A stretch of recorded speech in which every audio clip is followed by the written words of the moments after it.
So the third part is the more interesting one, because now you have got means of graphical arguments, state the maximum number of roots the equation of this have. Okay, let's part 3. Let's try and understand what's going on in part 3. Part 3 would be kx squared, kx minus x squared minus 2x squared equals to 3. So this case here, I'm trying to change it to this graph here, this equation here, so this expression here. So this is 2x squared plus 3, and this is kx, x minus 2. It doesn't take long for you to know that actually this is kx equals to 2x squared plus 3 over x minus 2. Okay, now this part is y1, and this part here is y2.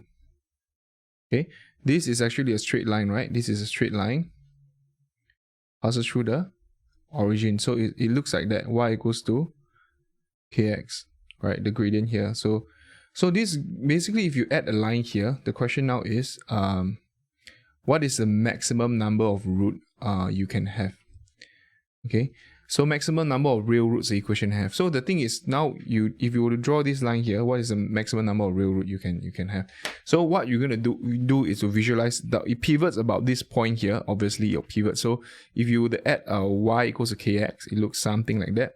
So maybe I should just change this to this point here, and maybe the k value, I'll just let it be 20 and minus 20 for argument's sake. So here, what we're gonna get is actually just like pivot like that. Okay, so when you pivot, there's no real root here because kx is actually like not cutting the other equation. This is no real root. This is one real root because it cut once, after which you cut twice, right? And after which you still cut twice. So this is like 1, and then this is twice, still twice once, and then go 0. Okay, so 0 to 2.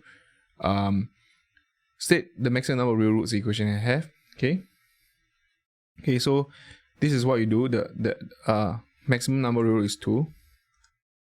Since the line y equals to kx cuts the curve, the graph at most twice, hence the maximum number of real roots can have is twice 2. The maximum root is 2. Yeah, that's it. Okay, so this is how you do this question here proficiently. Any question or comments, please do let me know. Keep practicing, and I'll see you in the next question.